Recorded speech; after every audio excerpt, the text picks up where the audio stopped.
जादुई सुनहरा शहर। ये कहानी है दौलतपुर गांव की। इस गांव में बहुत ही ज्यादा गरीबी थी।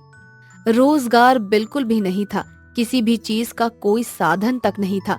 गांव में एक बिरजू नाम का व्यक्ति रहता था जो बहुत ही ज्यादा परेशान था।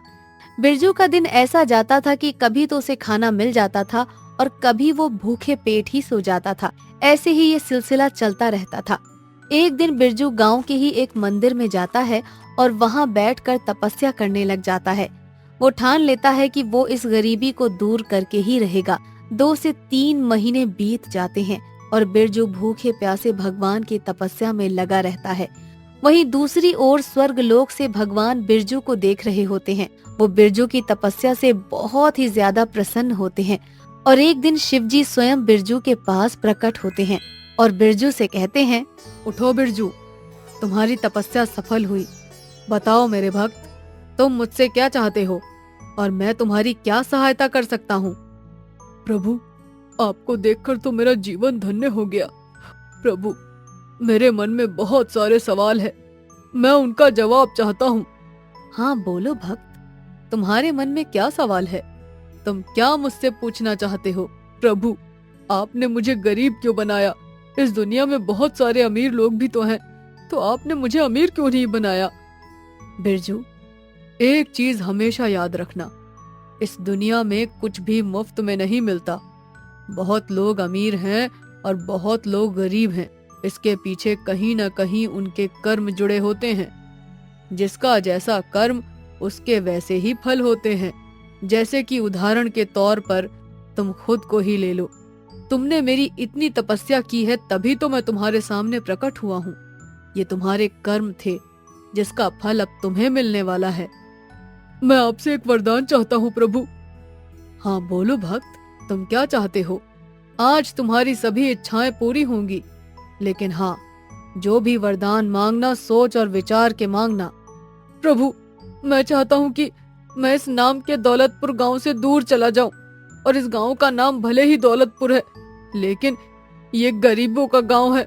मैं एक सुनहरे शहर में जाना चाहता हूँ जहाँ पर सिर्फ और सिर्फ सोना ही सोना हो, सोने का हर चीज हो जिसे देखकर मेरे मन को तृप्ति मिल जाए। इस गरीबी का जीवन जीना ही ना पड़े, मैं इससे तंग आ चुका हूँ। भक्त, तुम एक बार अच्छे से सोच लो कि तुम क्या बोल रहे हो और तुम क्या चाहते हो। तुम्हारे मन को तृप्ति सिर्फ और सिर्फ सोने से ही मिल सकती है, ऐसा तुम सोचते हो और ऐसा ही चाहते हो। एक बार फिर से सोच लो। प्रभु, मैंने अच्छे से सोच लिया है। मैं इस गरीबों के दौलतपुर में नहीं रहना चाहता।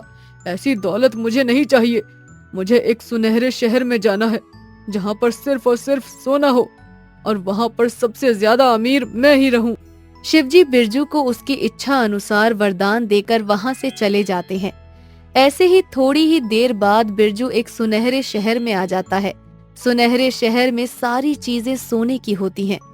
ये सब देखकर बिरजू फूला नहीं समा रहा होता। वो सुनहरे शहर में आने के बाद वहाँ की एक एक चीज को छू छू कर देखने लगता है। वहाँ की ईंट भी सोने की होती है, वहाँ की मिट्टी भी सोने की होती है, वहाँ के पेड़ पौधे भी सोने के होते हैं।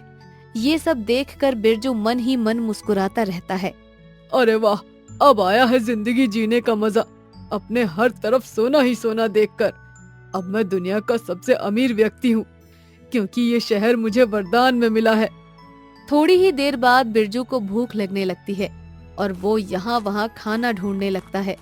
वो पूरा सुनहरा शहर छान मारता है, लेकिन उसे खाने को कुछ भी नहीं मिलता, क्योंकि वहाँ पर सारी चीजें सोने की होती हैं। बिरजू को फिर प्यास लगने लग जाती है और वो पानी ढूंढने की कोशिश करता है, लेकिन वहाँ पर पानी भी सोने का होता है जिसे वो पी ही नहीं सकता। ये सब देखकर वो अपना सिर पीट पीट कर रोने लगता है और रोते हुए कहता है, हे भगवान, ये मुझसे क्या हो गया? मैंने खुद अपने पैरों पर ही कुल्हाड़ी मार ली। मैंने वरदान मांगने से पहले सोचा ही नहीं। मुझे सिर्फ और सिर्फ अपना लालच दिखाई दे रहा था और मैं अपने लालच को अपनी तरफ समझ बैठा। मुझसे बहुत बड़ी भूल हो गई प्रभु। हे प्रभु, फिर से दर्शन दो, मुझे इस संकट से निकालो प्रभु। प्रभु, कहाँ हैं आप? तभी वहाँ पर शिव जी प्रकट होते हैं और बिरजू से कहते हैं, देखा बिरजू, लालच का फल बहुत बुरा होता है। मैं तुम्हें यही समझाना चाहता था। और सोने चांदी से ऐशो आराम नहीं मिलता। बिरजू को शिवजी की बात समझ आ जाती है, जिसके बाद शिवजी उसे उसके गांव में वापस भेज देते हैं। उसके बाद बिरजू शहर आ जाता है और वो बहुत मेहनत करता है। धीरे धीरे उसकी आर्थिक हालत ठीक हो जाती है और वो खुशी खुशी रहने लगता है।